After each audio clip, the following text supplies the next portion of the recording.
Welcome back sa aking YouTube channel. Para sa mga first time lang po na manood, just click mo na yan, Jeremy's TV, Manila. Anyway guys, wala nang bayad to, libre lang.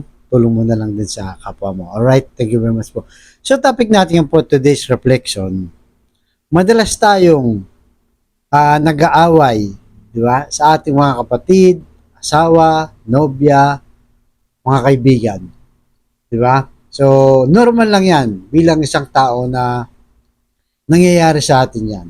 Pero importante guys, yung naayos natin kagad at hindi na natin pinatatagal. Kasi yun ang nagiging problema pagka yung away, pinatagal mo, lumalalim ng lumalalim. So ngayon, pag pinatagal mo na yung relasyon na yun, o yung away nyo na yun, pag pinatagal mo na yan, habang tumatagal, lalo kayo lumalayo sa isa't isa. Lalo kayo nagkakaproblema, lalo kayo nababaon sa poot at galit. So, pagka ganun, galit na kayo at hindi na maganda yung relasyon nyo, natural, papasok dyan si Diablo para kayo ay parehong tuksin hanggang sa hindi na kayo magbating kasi mag-away na kayo ng mag-away, sira na yung pagkatao nyo. Di ba? Kaya, ayon sa Epeso, chapter 4, verse 27, kung magagalit man kayo, iwasan ninyo ang kayo'y magkasala. Huwag ninyong hayaang lumubog ang araw. Nagalit pa rin kayo, huwag ninyong bigyan ng pagkakataon ang Diablo. And guys, malinaw, di ba? So, pag nag-aaway daw tayo, kailangan maayos na kagad. Huwag na natin patagalin. Ang mas matindi pa nga dito, bago lumubog ang araw.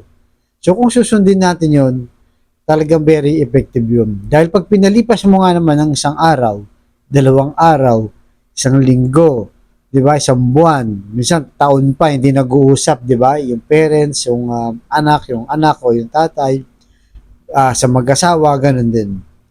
So, doon na pumapasok talaga ang Diablo. So, ang ibig sabihin, yung biyaya, nawawala, unti-unti ng lumalayo. Kasi dati, di ba, yung biyaya mo na tatanggap dati maliit lang, ngayon lumalaki na. Di ba? Susunod, kung may negosyo ka, konti pa lang yung business mo, susunod, marami ka ng customer. Dati, unti-unti lang. So, kung vlogger ka, nakagaya ko, konti lang ang viewers natin. Pero ngayon, unti-unting dumadami at lumalaki. So kung ang may karamdaman kang matindi na lagi natin pinagdarasal dito, kung dati hirap na hirap ka sa karamdaman mo, ngayon unti-unti ka nang gumagaling. So kailangan guys, maging responsable tayo sa biyayang pinagkaloob ng Diyos sa ating lahat. So ito naman kabaligtaran. Ito na nga, kabaligtaran pagka pinabayaan natin at pumasok na ang Diablo sa atin. So minsan 'di ba, halimbawa, nag-away kayo mag-asawa, kahit hindi ka sumisindi, matututo kang manigarilyo. Una, pa-stick-stick lang.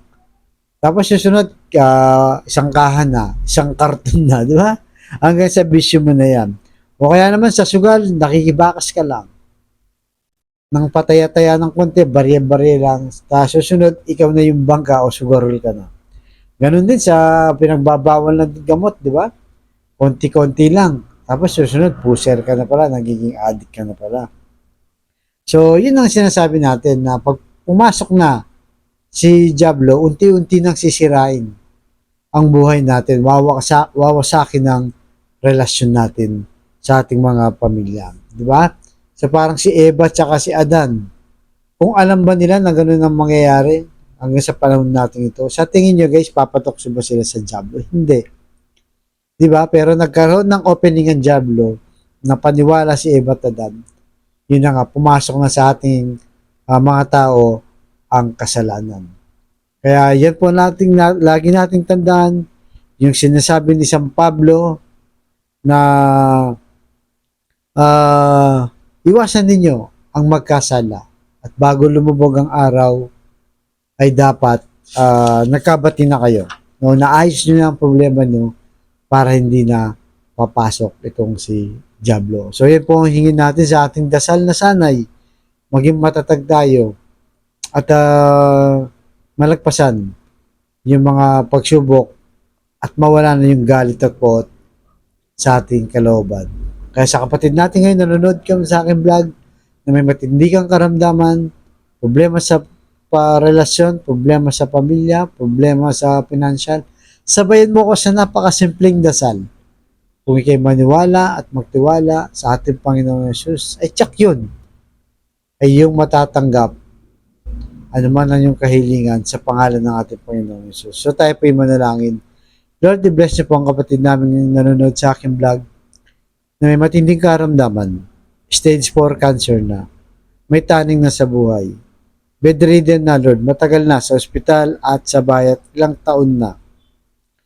At sa mga uring mga karamdaman pa na bumabalot sa kanyang katawan.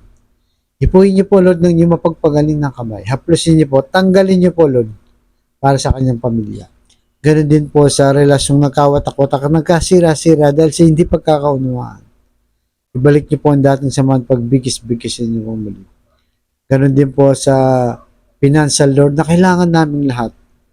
Lalong-lalo na po yung mga kapatid naming walang-wala. Ultimong pambili ng bigas, ng ulam, pamasahin ng mga bata, pambaon, pambili ng gamot, at kung ano-ano pang gastusin Lord sa aming mga tahanan. I-bless niyo po ang aming hanap buhay sa pangalan ng ating Panginoong Yesus. Amen and amen. To God all be the glory. Sa ngalan ng Ama ng Anak ng Jesus Spirit Santo. Amen.